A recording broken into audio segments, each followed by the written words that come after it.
जिन लोगों ने 4-4 बार प्रदेश में शासन किया, एक लंबे समय तक सत्ता के सिंहासन पर विराजमान रहे, वे उत्तर प्रदेश को कहां लेके गए थे? पहचान का संकट खड़ा कर दिया था उत्तर प्रदेश वासियों के सामने। एक पहचान का संकट आया था। यहां का नौजवान बाहर नहीं जा सकता था, पहचान छुपाने के लिए मजबूर था। उत्तर प्रदेश से बाहर निकलता था तो हे दृश्य देखा जाता था। नौजवान कहीं जाता था, नौकरी नहीं मिलती थी। यहां तो अवसर थे नहीं, लेकिन अगर उत्तर प्रदेश से बाहर जा रहा है तो नौकरी नहीं मिलती थी। किराए पर कमरे की बात तो दूर, होटल और धर्मशालाओं में भी कमरे नहीं मिल पाते थे। ये उत्तर प्रदेश की स्थिति 2017 के पहले बना दी गई थी। महोदय, कौन जिम्मेदार है इस स्थिति के लिए? और आज उत्तर प्रदेश ने 22 जनवरी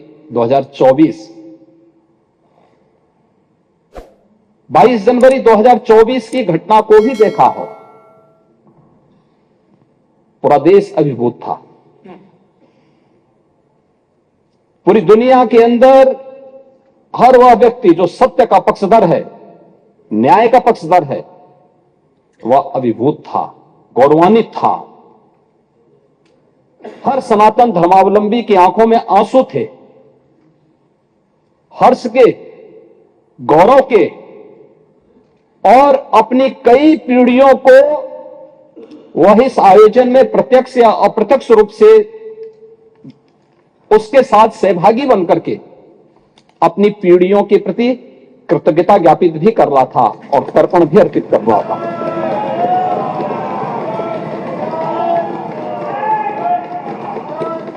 यह मेरा सौभाग्य है कि उस आयोजन में मैं प्रत्यक्ष रूप से था। वहां के वातावरण को मैं समझ सकता था। 25 करोड़ की उत्तर प्रदेश की आबादी और 140 करोड़ का हमारा देश, कमोवेश हर प्रदेश का प्रतिनिधित्व था, नेतृत्व वर्ग था। आदरणीय प्रधानमंत्री जी की उपस्थिति थी, पूज्य संतों की, आचार्यों की और समाज के हर तबके की उपस्थिति वहां पर मौजूद थी। अद्भुत वातावरण था, ऊर्जा से भरपूर था। और यही उत्तर प्रदेश, जिस उत्तर प्रदेश के नौजवानों को देख करके उत्तर प्रदेश के नागरिकों के बारे में टिप्पणी होती थी, आज उस उत्तर प्रदेश जहां कोई आना नहीं चाहता था, आज देश और दुनिया का हर व्यक्ति उत्तर प्रदेश आने के लिए तैयार था। कि लगभग 500 वर्षों के एक लंबे अंतराल तक चले लंबे संघर्ष, लंबी कवायद, लंबा वाद विवाद, सर्वानुमति के साथ उसका समाधान का रास्ता निकला और पूरे देश की जनभावनाओं के अनुरूप आज रामलला के भव्य मंदिर के निर्माण का मार्ग प्रशस्त न केवल हुआ है, बल्कि रामलला वहां प्रत्यक्ष रूप से विराजमान भी हुए और सबकी उपस्थिति। दुनिया के अंदर पहली घटना थी जहां प्रभु को अपने स्वयं के अस्तित्व के लिए स्वयं प्रमाण जुटाने पड़े थे, स्वयं प्रमाण जुटाने पड़े थे। लेकिन राम की मर्यादा हमें धैर्य की प्रेरणा देती है। उस धैर्य के साथ जो 500 वर्षों के एक लंबे अंतराल को सनातन हिंदू धर्मावलंबियों ने व्यतीत किया, ये वे धैर्य उस प्रसन्नता के रूप में, दीपोत्सव के रूप में, आतिशबाजी के रूप में 22 जनवरी को पूरी हिंदुस्तान के अंदर और दुनिया के अंदर जहां कहीं भी हम देख रहे थे, हर ओर से एक ही आवाज आ रही थी। यह अद्भुत क्षण था और हमें प्रसन्नता इस बात की थी, हम अंतःकरण से प्रसन्नता इस बात की थी कि प्रभु तो विराजमान हुए हैं, उनके भव्य और दिव्य प्रतिमा की प्राण प्रतिष्ठा का कार्यक्रम संपन्न हुआ है, भारत के गौरव की प्राण प्रतिष्ठा का कार्यक्रम संपन्न हुआ है। लेकिन प्रसन्नता इस बात की भी थी कि हमने वचन निभाया और मंदिर वहीं बनाया।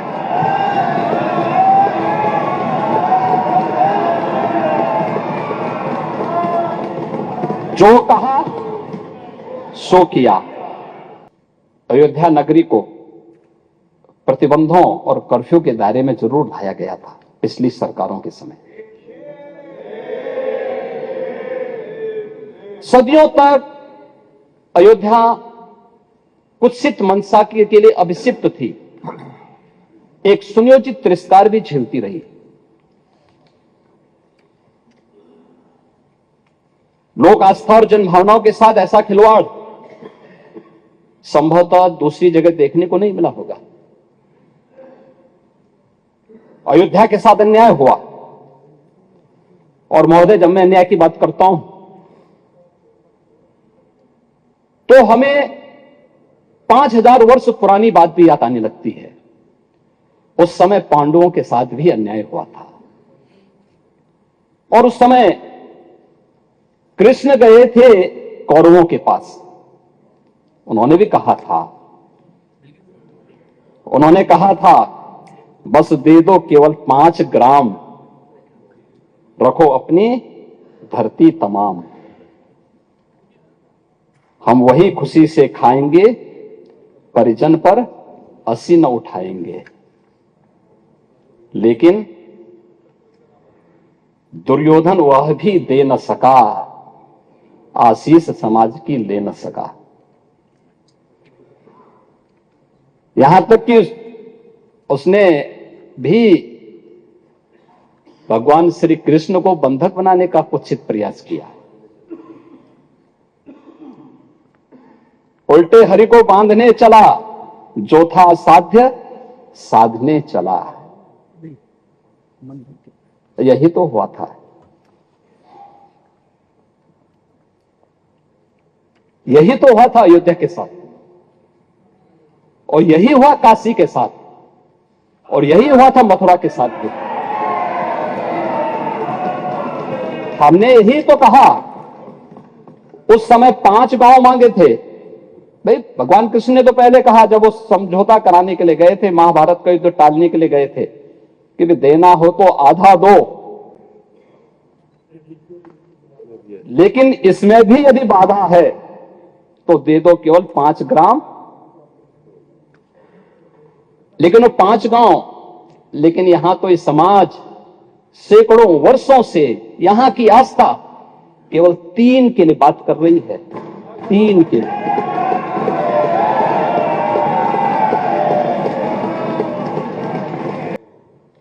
वे सामान्य नहीं है, ईश्वर की अवतरण की धरती है। असामान्य नहीं है, और असामान्य यानी उसको एक सामान्य स्तर पर नहीं मान सकते, लेकिन एक जिद है। और उस जिद में जब राजनीतिक उसमें तड़का पड़ने लगता है और वोट बैंक बनाने की राजनीति होने लगती है, तो वहीं से फिर विवाद की स्थिति खड़ी होने लगती है। यानी लोक आस्था, भारत के अंदर लोक आस्था का अपमान हो, बहुसंख्यक समाज गिड़गिड़ाए, ये पहली बार देखने को मिला। दुनिया देख रही है, स्वतंत्र भारत में काम पहले होना चाहिए था। 1947 में प्रारंभ होना चाहिए था। और उस आस्था के लिए बार बार गुहार लगाता रहा। हमने तो केवल 3 जगह मांगी, अन्य जगहों के बारे में कोई मुद्दा नहीं था। अयोध्या के लिए। और देखिए, अयोध्या का उत्सव लोगों ने देखा तो नंदी बाबा ने भी कहा, भाई हम काहे इंतजार करें।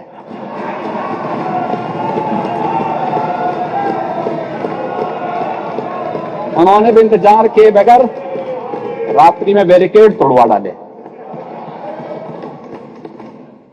और हमारे कृष्ण कन्हैया कहां मानने वाले हैं।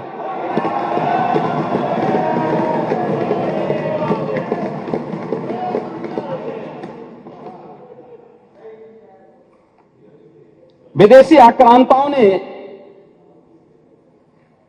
केवल इस देश के अंदर धन दौलत ही नहीं लूटा था, इस देश की आस्था को भी रौंदने का काम किया था। दुर्भाग्य है, आजादी के बाद उन विदेशी आक्रांताओं को महिमामंडित करने के कुछ प्रयास हुए अपने वोट बैंक के लिए। सदियों की प्रतीक्षा अयोध्या में दूर हुई। आज अयोध्या में इंटरनेशनल एयरपोर्ट है। 14 से 15 फ्लाइट अयोध्या से देश के अंदर अलग अलग स्थानों पर जा रही है। ये अयोध्या में प्रारंभ हुआ है।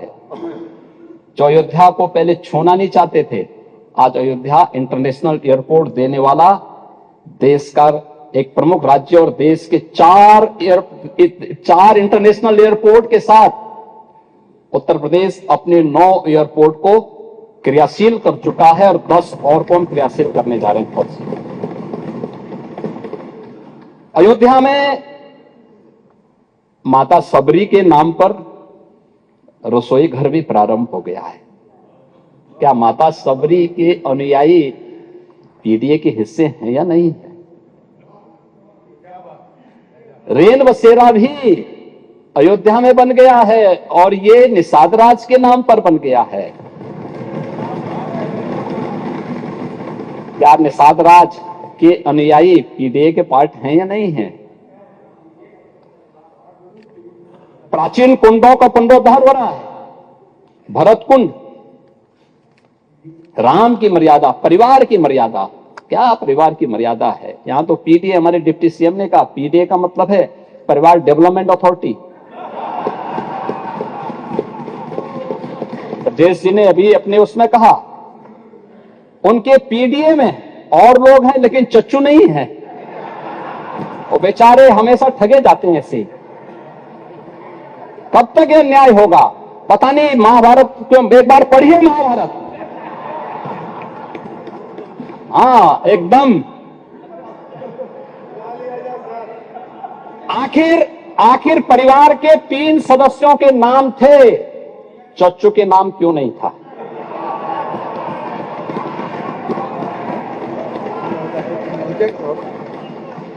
उनका भी नाम देखते, वरिष्ठ नेता थे, बेचारा रगड़ते रगड़ते अपने को जो है पीडीए में है ही नहीं।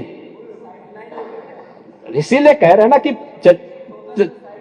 उन्होंने चाचू को ही भुला गए, परिवार के, यानी इस प्रकार से उन्होंने विस्मृत कर दिया। तो साइड लाइन में थे ही नहीं, कैमरे के फोकस में नहीं थे, अब रेड कारपेट पे नहीं चल पाए। इसीलिए हम कह रहे हैं ना कि चच्चू को ही भूल गए और बेचारे चच्चू देखते रह जा रहे हैं कि ठगे गए एक बार फिर।